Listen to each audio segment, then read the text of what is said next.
Hey, what's up everybody? Chris Price here with an update on my KR-2S, or as the FAA thinks it is, KR-25, as my registration came back, haha, whatever. Anyway, I've been meaning to make an update for a couple weeks, but I've been busy working on the airplane, which I think is a valid excuse. So, last I left off, I think the airplane was ready for primer, and then I think I primed it, so let's look at it.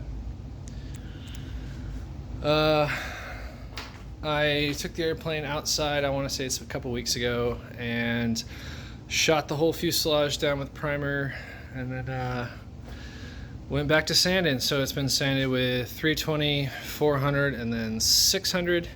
And yes, there's little stuff that sanded through. Not a big deal, because right before the paint, it'll get a really thin sealer coat of epoxy primer, and then the paint, not a big deal. So a lot of sanding there, so the whole fuselage is ready for paint, minus the cowling. So I'm doing a lot of work on the cowling, and then a little bit of finished work on the ailerons. So the ailerons are smooth primed and filled and sanded, ready for primer. So I've got two ailerons, and then the bottom cowling is, it looks like I still need to finish it with 180 and 220. That's the guide coat you see.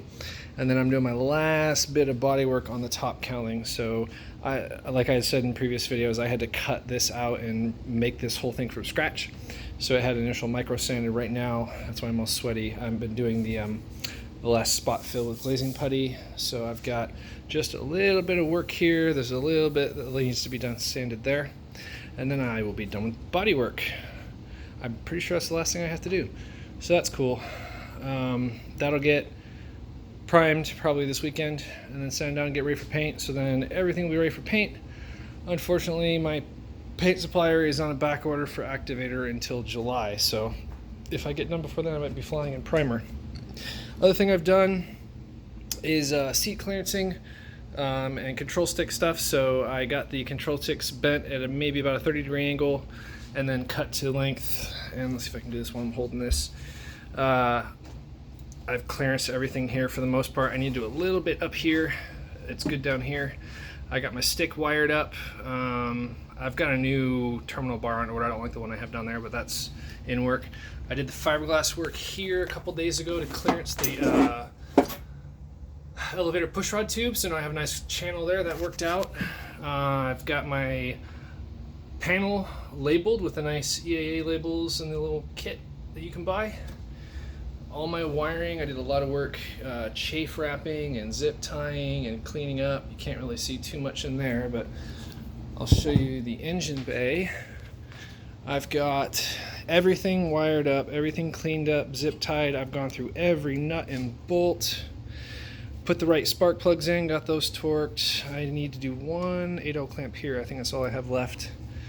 Got the distributor. I'm borrowing a distributor from my father for the time being, just so I can get the timing set and everything and do an engine run. Got my beautiful Sensenec prop on here. Got the spinner done. I did all the work on this, all the nut plates and such, so the spinner's ready to go. Once again, all the wiring all nice and cleaned up. Everything ready there. So I was actually, I think that's everything I've done in the last, I think it's been almost a month since I've done a video. It's been a lot of work. The airplane's actually ready to run, and I was gonna run it this past weekend, and I went to the airport and the fuel pumps are down. Whatever company runs the fuel pumps at my airport, and apparently the Nation, fuel pumps aren't working, so I can't get 100 low lead. I was trying to get 100 low lead so I could calibrate the fuel tanks and run the engine, because it can run.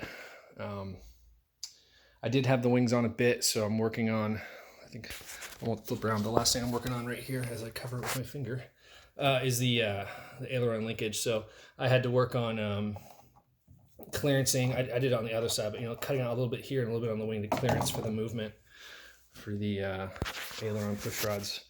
So I've got to get it back outside to do the other wing, and then engine runs. Got to do my fuel flow test, 2-minute test, all the other stuff. I won't ramble on too much more, but that's what I have done in the past month. I hope you enjoyed it, and I hope everyone else, once again, is having a great time building. We'll see you on the next one.